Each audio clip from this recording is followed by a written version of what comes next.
Hi there, I'm Zoot Java. Today I'd like to talk about how the Canadian government thinks that Canadians are stupid.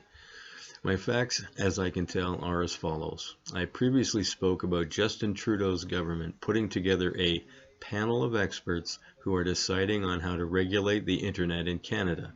They seem to be primarily concerned with anyone from huge agencies to single content creators who are reporting news. Heritage Minister Gibbons said that everyone having a website reporting media will have to have a license. And he stated that he doesn't see why this is such a big deal because we have regulations on so many other things. My opinion? Either the Canadian government thinks that its own citizens are too stupid to watch or disregard what they themselves consider to be relevant content, who also can't check on their children to only see what is appropriate. It can't be that much more of a stretch, can it, parents? You know, the way that you make sure that your children aren't accessing porn sites. Or else they've decided to take China's example and block their own citizens from accessing what they see as detrimental to their own political agenda. This seems to be a fair assumption, as I pointed out in a previous video how Justin Trudeau, when asked what country he most admired, stated China because they have a dictatorship and they can do whatever they want. With any dangerous government and leader, they always want to and will control the media. When your government controls the media, you just know that you aren't being told everything that's going on.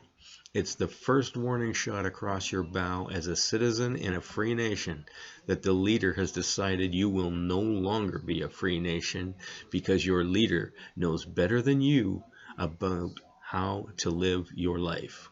Take, for example, rebel media. A lot of people like it and a lot of people hate it. Justin Trudeau and his merry band of cutthroats hate rebel media because they criticize everything about Trudeau and his party. But as a true advocate for free speech, I say, let those who work at rebel media say anything they want. I also say, let anyone at all, no matter who or what their opinion is, have their say also. And if it's on the internet, let them alone. If you are a Canadian who hates everything about rebel media, then the simple thing to do is not to click on anything that they post. Problem solved.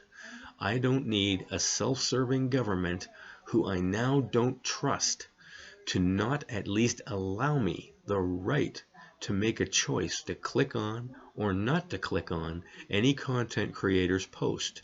I also believe that hate laws should be gotten rid of, simply because if you let people say any type of hate speech, it provides me with two services. The first is that I'll be exposed to this individual's hatred of whichever group they are espousing their views about. In this case, I now know what they think and I can safely avoid them. Number two, in most cases, if these individuals go off on a hate-filled rant, it can act much like a safety valve. Much like steam, it can simply go off into the atmosphere and that will be the end of it. If you deny them the right to spew their hate-filled rhetoric, it's like putting a plug on a kettle.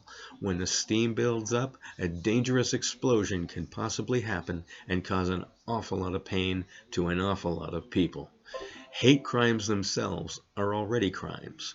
They usually involve violent attacks on people, which are against the law, or else vandalism and property damage, such as graffiti, which are also against the law. All that is needed is to strictly enforce these laws. Prosecuting someone for a hate crime is not going to magically cause them to become a model citizen and make them love everyone. They are still going to hate whomever they want, but maybe, just maybe, they'll stop acting out in violent or damaging actions. Like I said before, Go after all your government representatives and tell them that you will not stand for government regulation on the internet. Tell them that if they don't promise to drop this Orwellian control over what you decide that you want to watch, that not only will you never vote for them again, but will go out of your way to make sure that as many people as you can reach as possible will not vote for them either. Well, now for the part of the video that I know you've all been waiting for. My bad joke. Middle age is that time in life when you can afford to lose a few golf balls. Unfortunately, at this age, you can't hit them very far anyway. Well, don't forget to like, subscribe, and hit the bell for notifications of more of my words of wisdom. Also, spread my content on all your social media because I tend to get suppressed by all the usual suspects. Until we meet again, have a Java on Zoot.